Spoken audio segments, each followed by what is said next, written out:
me to listen. Mastermind consistent, matching my commitment, that's unrealistic. Hey, feature presentation, what they can. Ready to fight? Ready. All right, so here we go from T-Mobile Arena in Las Vegas, Nevada, and wherever we are, most fighters on this roster, to a man, to a woman, they want the chance at some point to make this walk here in Vegas. Absolutely want to fight in Las Vegas. Before it was the MGM Grand, it was the Mandalay Bay, now it is the T-Mobile Arena, the most beautiful arena in the world and the home to the biggest UFC fights right now.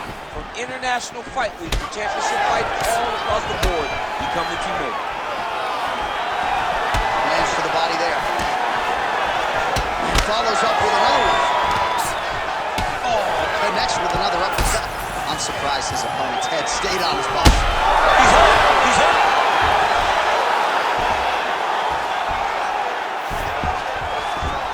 Looks as though he will let his opponent stand back up. Yes. Takedown defense holds up.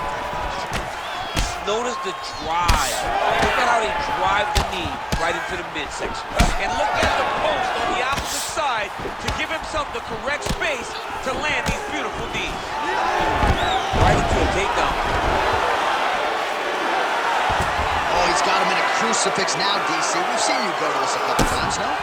This is one of my favorite techniques. I got Volkan Ozdemir here, and I just landed punch after punch after punch. They didn't have to be hard, but if you can land 30, 40 strikes in a row, the referee will have no choice but to finish the fight. Right now, it looks like he may be trying to set up an arm triangle choke. He needs to secure the left arm, push it across, and secure it with his head. Oh, he gets out. He was able to get his momentum going back towards the opponent and back in the opposite direction to get his hips back and his chest down towards the mat. And you just spilled your popcorn all over the broadcast tape. Absolutely did, John. You know I love popcorn. Can't get it. Good awareness by the defensive fighter.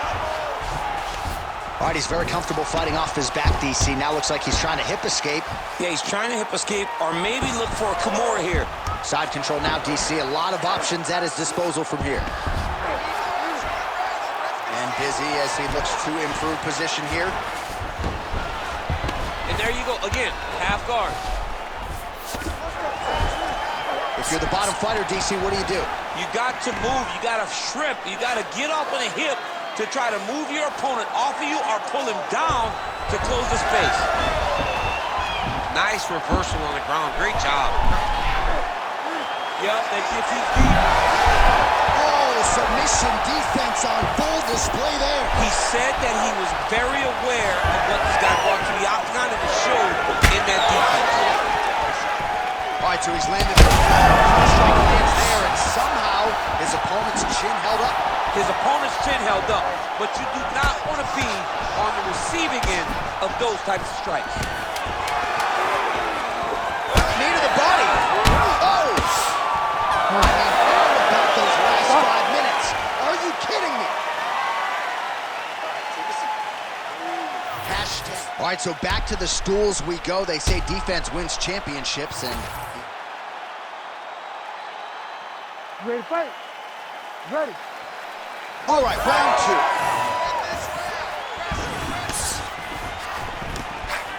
2. Beautiful block there. And there's a takedown attempt. A little single collar tie there. Pretty good head kick there. And a nice job to stick with it there to complete the takedown. All right, he's hanging out inside the closed guard of his opponent here, DC. You got to be careful. Trying to pass the guard here, but a nice job by the bottom fighter defensively. Bottom fighter did a fantastic job of following with his hips, making sure he blocked any attempt to get past his guard. Oh, nice movement to avoid that strike coming down.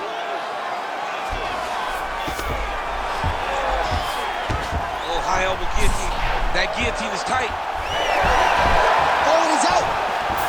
Well, his uppercut has been borderline lethal here tonight. You start to wonder just how many more of that shot his opponent can take. And you see the numbers bottom of your screen.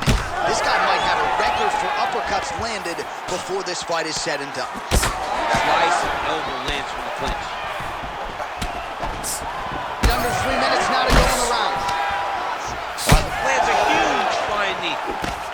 so he's dealing with some swelling upstairs, and you got to think his opponent is going to continue to attack that region. Well, he's starting to see now the work is being done. He's starting to see the benefits of the work with the swelling that's starting to occur. All right, he's got the full mount now. Is this one of the most dominant positions in MMA? Is that fair to say? It's a very dominant position. It's one of the most ideal positions you can get to, especially if you are fighting someone that doesn't truly understand that they're not in as much danger as they are. Because it's dangerous, but there are a lot of outs. And if a person isn't very understanding of that, then you can really, really put some damage on them. All right, so now we start to see some bruising appearing on the torso, and all of that courtesy of the body work of his opponent. Just the wherewithal to go to the body and the discipline to stay with that approach. I mean, it's just tremendous. You see a fighter with a high fight IQ following a game plan, and it's working. Nice defense. He passes the half guard. Under a minute to go in the round.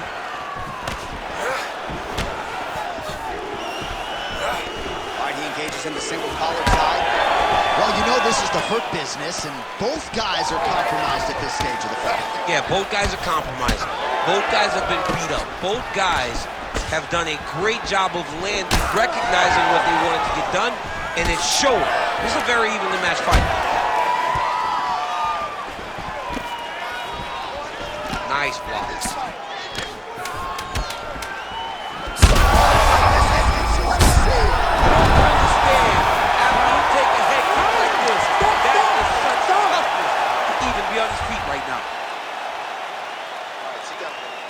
All right, so now this damage really bears watching, right? His face compromised, and you got to think it's going to start affecting his output as well offensively. Well, you got to look from the start to make mistakes, trying to overcompensate for all the shots that he's taken to the face, for all the...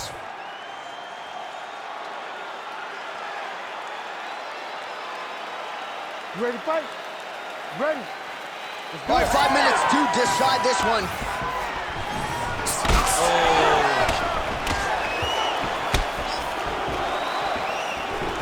Great job moving into his opponent and getting to that single collar.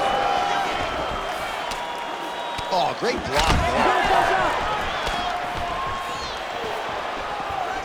And now Leather shot there, DC. He is officially done. A big, massive hook that really has put his opponent on skates.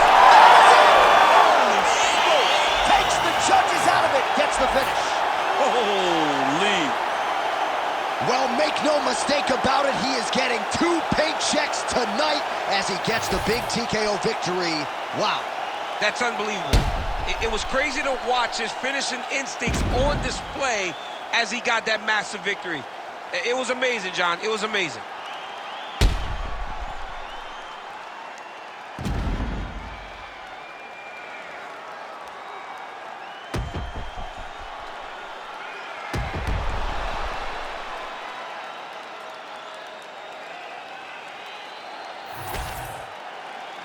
The venerable Bruce Buffer has your official decision. Ladies and gentlemen, referee Herb Dean has called a stop to this contest at 44 seconds of the 3rd round, declaring the winner by TKO Gomez. Well, what a win for that young man tonight by TKO, and if the judges were looking at their phones, it's okay, we don't need the scorecards tonight. We don't need your scorecards. Do as you may, proceed as you may, because this guy knew that he had to finish this fight. That's exactly what he did. He got his opponent hurt, found the follow-up shot, and got the finish.